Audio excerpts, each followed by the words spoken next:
Hai podcast lover, gimana hari ini? Sudah move on dari mantan? Well, welcome to Nika Kristalia Podcast, dimana podcast ini emang aku buat untuk membantu kamu memahami diri dan meningkatkan self-awareness yang lebih dalam. Karena aku ada podcast satu lagi sih, pasti kamu udah dengerin sebelumnya ya, Kesemsem Podcast. Nah, itu tetap terus jalan sih. Cuman itu kan aku ngundang tamu, so it's a bit different.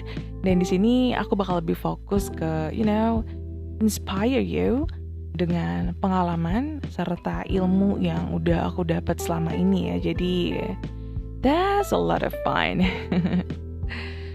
Okay, di sini aku itu as a highly intuitive person dan maga nakshatra.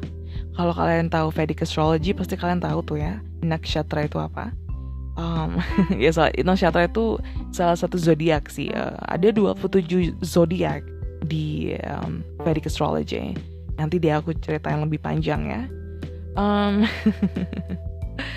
Ya, dan di podcast aku ini aku gak cuma ngebahas soal spiritual gitu-gitu aja ya, tapi aku juga combine dengan Vedic astrology, dengan nanti kita boleh reading tarot sedikit ya, kemudian manifesting dengan ilmu-ilmu alam atau hukum alam seperti law of attraction, for example.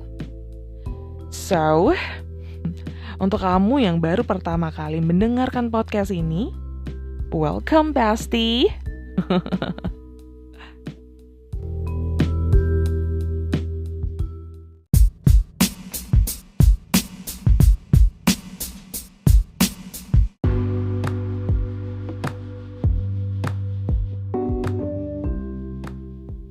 Di episode perdana kali ini, aku akan ngebahas hal yang paling intimate banget. Karena aku bakal going naked. And you will know who I really am. Naked di sini bukan aku beneran naked, nggak pakai baju gitu ya guys, but like I just giving all tentang aku seperti open book. Karena kan ya tak kenal maka tak sayang ya. Jadi ayo kenalan kita. Well, so who is Nika Kristalia? Who is she? Right. I am a daughter of a universe. Yang pastinya aku akan terus belajar dan inspire people melalui my self-expression. Dan kebetulan banget sih, aku emang udah jatuh cinta dengan dunia broadcasting. Jadi asik aja gitu nyapa listeners. Jadi this podcast is really bring me something to giving inspiration. Dan emang salah satu self-expression aku sebagai artis ya. Artis di sini bukan selebriti yang perhara ya, but seniman.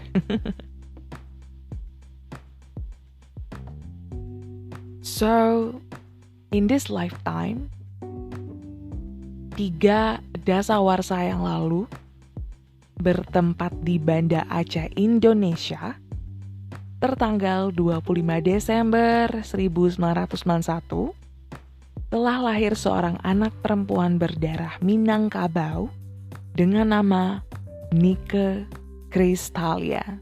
So that's me, you guys. Ceritanya tuh ya, perjalananku lah ya, sampai seperti ini. Jadi dari umur 7 tahun atau 8 tahun gitu, aku udah kelihatan banget jiwa-jiwa warriornya atau satria gitu ya. Ya agak sedikit boys lah. Nyokap itu dulu pernah dipanggil guru ya waktu aku SD. Gara-gara tuh ada teman sekelas, aku inget banget namanya tuh Yuda. Halo Yuda, if you hear this. Dan kata nyokap dia udah di Amerika sekarang sih, karena mamanya tuh udah married again, like jadi he already moved there. So halo Yuda, kalau kamu dengerin ini, aku yang dulu suka nendangin kaki kamu karena ya kamunya juga iseng sama aku ya. But anyway, ya gitu. Jadi udah kelihatan banget aku tuh boss bitch energinya ya. Jadi energi boss bitchnya tuh dari kecil udah ada. Dan anyway, aku itu dari dulu emang udah suka banget sama yang namanya seni. Jadi nyanyi kayak gitu ya. Itu udah kelihatan dari umur aku 2 tahun.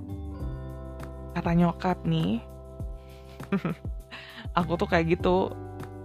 Ya aku nggak inget juga ya kalau nyokap ngasih tahu ya. Dan well, aku juga athletic kind of vibes ya. Jadi teman-teman SD itu banyak yang ikut sanggar nari gitu ya, atau you know some girls thing. Dan aku malah join olahraga bela diri kungfu gitu. When I was I don't really remember, mungkin 10 tahun.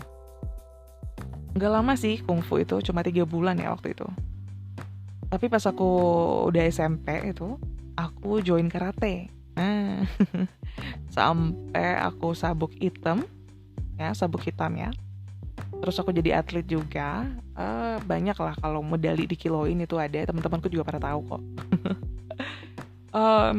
Emang sih ya kalau diinget-inget jiwa seni dan apa ya, mungkin aku tidak terlalu kuat di bidang akademik seperti you know kalkulus, aljabar, matematika. I mean, I don't hate that, but aku nggak tertarik banget gitu yang kayak I don't feel my soul right there gitu ya. Tapi kalau duit aku suka finance karena beda ya. Finance itu berbeda dengan matematika or kalkulus. But anyway, ya. Jadi kalau diingat-ingat soal seni itu yang udah kelihatan banget itu waktu aku SMP. Aku itu udah gabung di band indie gitu guys. Jadi sebagai vokalis waktu itu. Ya. Aku inget banget aku tuh nyanyiin lagu Numb-nya Linkin Park sama lagunya Evanescence, Bring Me to Life. Can you imagine that? Biasanya kan orang lagu-lagu ini ya, ungu, lagu-lagunya Peter Pan kan dulu tuh ya, atau ST12 itu zamannya. But I don't like that. I'm sorry. Sukanya yang sedikit hardcore gitu. But anyway, aku juga udah mulai kelihatan tuh bakat-bakat broadcastingnya itu, dan udah menghasilkan duit dalam artian aku kerja, Bo. Jadi umur 16 tahun, aku itu udah jadi penyiar radio di Batam. Nah, nama radionya itu 88 or 80, double eight Grass Radio. Jadi kalau pembukaannya radio tuh aku kayak gini bakalan kayak Double A FM Grass Radio Batam. Like that. So itu kayak opening line-nya aku. Double A FM Grass Radio Batam. Ya aku masih inget banget. Dan aku jadi freelance MC juga itu dari umur 18 tahun. 18 tahun ke sampai sekarang. Karena kebetulan pekerjaan aku sekarang itu juga aku terlibat menjadi presenter dan MC gitu ya. Di bagian promosi. Dan di bironya itu public relation promotion gitu ya. Jadi ya masih ke public dan speaking juga sih. Jadi emang udah takdir sepertinya guys. Karena Mother Nature's never lie, and dia bakal nunjukin kita arah lah. Padahal sebelumnya aku tuh kerja di PT gitu loh, kayak oil and gas company, manufaktur kayak gitu dulu pernah tamat kuliah. Aku by the way kuliahnya itu diploma 3 ya, teknik informatika. Sebelumnya sekarang itu aku udah sedang mengambil S1ku. Dan itu tau gak sih, aku ambil gapnya tuh 10 tahun loh. Jadi aku tamat kuliah itu 2012. Ya, itu diploma 3. Dan gak tahu aku iseng banget 2021 ambil lanjut S1. Dan jaraknya 10 tahun. I don't know. Aku cuma ngambil karena boring. Semoga dosen aku tidak mendengarkannya ya. But actually aku ambil karena aku pengen maybe kalau ada rezeki lanjutin S2, kenapa enggak ya kan? That's actually my dan juga adding some value dan nilai pada diriku lah. By the way, yang agak seru nih, waktu aku 25 tahun. Suatu transformasi yang tidak pernah aku bayangkan terjadi. And this totally merubah personality aku. Aku tuh anaknya periang ya, kayak outgoing, gampang hangout, mingle sana sini gitu. Aku sebenarnya tipe yang seperti itu dari luar, karena ya Leo Moon ya. Jadi aku memang kayak born as a entertainer atau artis atau memang pekerja seni hiburan kayak gitu. Oh, I just like to make people happy sebenarnya sih dari karyaku gitu. Or even just my joke actually. Nah, ketika umur 25 tahun ini, aku tiba-tiba menjadi lebih introvert gitu. Jadi kalau di kartu tarot itu ya, itu kartunya Hermit Mode. Hermit Mode itu kayak monk gitu ya, betapa gitu. Sampai temanku juga bilang, lo kemana aja, lo udah siap betapanya gitu. Karena ya aku memang narik diri selama 1 tahun. Itu aku inget banget. Aku narik diri selama 1 tahun dari lingkungan pertemanan karena emang aku punya masalah dengan mentalku, seperti kecemasan gitu ya, cemas, terus takut, terus kalau kata anak sekarang tuh anxiety, but it's actually cemas ya, cemas itu. Terus aku tidak percaya pada siapapun, even myself. Jadi trust isunya parah banget. Sedih juga, terus kayak mudah marah gitu ya, kayak Demi Lovato itu, anger issue. Terus mood swing dan depression actually. Tapi nggak banyak orang dekatku yang tahu sih, karena aku pakai topeng, so nobody knows waktu itu. Ya bisa dibilang itu zaman-zamannya Dark Night of the Soul sih, sebelum aku terbangun secara spiritual, atau bisa dibilang spiritual awakening. Nah itu tahun 2019 bulan Oktober in the Scorpio season. Dan you know what? 7 house-ku emang Scorpio, dimana 7 house itu melambangkan relationship and marriage and how aku interact with people gitu, hubunganku dengan orang-orang. Jadi emang kalau ditaruh sendiri, Scorpio itu kan the death card ya. Jadi ya transformasi banget asli, kayak jiwaku mati gitu loh, badanku hidup but my soul dying gitu. And then I was born again tahun 2021, baru banget tahun kemarin aku bener-bener healing, yang super healing, like you know. And tahun 2002 ini, bitch, I am back. Yeah, I am back again, never been better. Jadi gitu ya, waktu umur aku 28 tahun lah, aku itu melakukan spiritual healing. Dan Bali itu jadi salah satu tempat yang manggil jiwa aku. Aku udah 3 kali ya ke Bali, tapi never been enough. Always wanna go again. Dan emang finally ya, di umur 28 itu, prosesku terbangun spiritual itu, I found myself again, who I really am gitu. Dan I found out kalau aku ini sebenarnya seorang yang highly sensitive atau empath. Jadi beberapa bakat spiritual aku tuh makin terlihat ya. Ya sebagian orang sih bakal berpikir ini tuh freak or I don't know who thing, yang alias tidak bisa diandalkan or apa ya, you know, something mystical. Ya, kan orang nggak percaya magic ya. I mean, some people are, but some people do. Anyway, jadi kan banyak tuh jenis-jenis mysticism ya, atau mistis gitu. Dan aku sukanya tuh Vedic astrology, karena yang lucunya tuh aku suka bintang, bulan, kayak gitu lah ya. Suka-suka planet, suka astronomi sebenarnya. Dan aku tahu bahwa setiap planet itu ternyata letaknya ketika kita lahir, perputaran energinya, itu tuh ada arti dan membentuk karakter orang. Jadi itu ngaruh banget ke kita itu ya. Jadi kayak Vedic Astrology itu seperti blueprintnya kita nih kalau kita mobil. Jadi natal chart di Vedic Astrology itu tuh buku manualnya.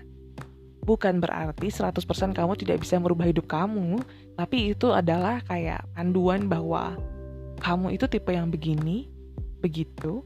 Jadi kalau kamu begini atau begitu, kamu berarti tidak align atau ya resikonya seperti ini. Jadi itu kayak contekan kehidupan kali ya. Ya sebagian agama sih bakal bilang itu syirik ya. But I don't really think science is a bad thing. Dan tarot juga. Tarot itu kan juga ada ilmu numerology. Jadi setiap angka punya energi. Dan setiap angka itu juga ada arti gitu. Kemudian hukum alam. Hukum alam kan banyak banget ya. Yang paling bikin aku tertarik memang hukum tarik-menarik atau law of attraction. Dimana yang aku pikir dulu law of attraction itu adalah aku menarik apa yang aku mau. Aku mau cowok yang baik. Begitu. Pikirku ya. Tapi sebenarnya salah gitu. Di law of attraction itu adalah kita menarik siapa kita. Jadi ketika aku pengen cowok yang baik pada saat itu, akunya aja belum baik. Jadi aku narik tipe yang tipe aku sebenarnya. So, oh my god. Itu mind blowing loh. Maksudnya aku gak pernah kepikiran sih di umur aku yang 18 atau 20 pun aku masih gak kepikiran. But some people yang mungkin sudah enlightenment, terbuka spiritualnya itu dari umur belasan, mungkin sudah mengerti ya. Kebetulan aku umur 28 sih baru spiritual awakening. Itu karena, I don't know, my Saturn actually. Karena aku Capricorn Sun, ya. Jadi Saturn aku emang kuat banget. So, that's okay. That's another story. Jadi, by the way, setelah roller coaster dari semua gejala-gejala spiritual awakening ini, akhirnya aku tuh bisa ikhlas. Aku bener-bener plong banget setelah aku let go of attachment. Sumpah itu kuncinya. But nobody really care atau mungkin tidak memperhatikan, but actually that's the key. Supaya hidup tenang adalah detachment atau hilangkan rasa kemelekatan. Dan kamu melihat seseorang dari segi cinta ya, dalam artian level vibrasi cinta. Atau minimal level netral deh. Dalam artian kamu tidak menjudging dia itu baik atau buruk karena setiap orang itu imbang atau balance. Pasti ada baiknya, ada buruknya. Kalau cuma ada baik, kamu gimana bisa kasih tahu kalau itu buruk kan? So, it's actually makanya aku dulu kan gak tahu ya. Tapi setelah aku tahu bahwa melihat dari sudut pandang cinta atau level minimal banget netral, aku tuh melihat semua teman-teman dulu yang udah nyakitin aku, mantan misalnya, atau siapa aja lah, keluarga, teman, pacar, or anyone, any human, itu adalah guru nyata untuk perkembangan jiwa aku. Kalau hidup aku monoton aja, mungkin aku tidak menjadi aku yang sekarang. Tidak akan setangguh ini, tidak akan se-independen ini. Ya, mungkin aku nggak tahu apa-apa nanya ke teman bagusnya ini. Karena dulu aku seperti itu. Aku tidak bisa mengambil keputusan. Kayak mau beli baju aja nih, warnanya aja nanya ke teman. Meskipun aku tahu nih mau warna apa, tapi aku nggak bisa mutusin kalau temenku nggak berkontribusi gitu. Jadi tuh belum berbentuk lah aku ya. Kalau sekarang sih I can do everything by myself. Namun aku tetap lebih seneng kalau ada yang nemenin, of course. Karena kan kita manusia ya, we need people.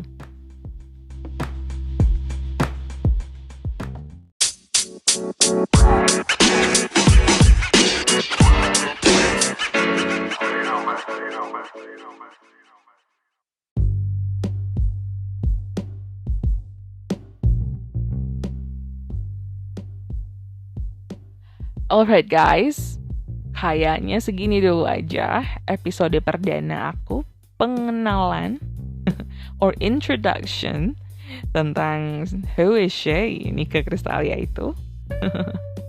Dan podcast ini untuk kamu yang menyukai self-development, di mana aku akan menggunakan ilmu Vedic Astrology, Tarot, Numerology, dan Law of Attraction sebagai salah satu sudut pandang dalam hal-hal mistis dan spiritual yang akan aku bahas secara ringan dan fun. So, nggak bakal ada horor-horornya di sini ya.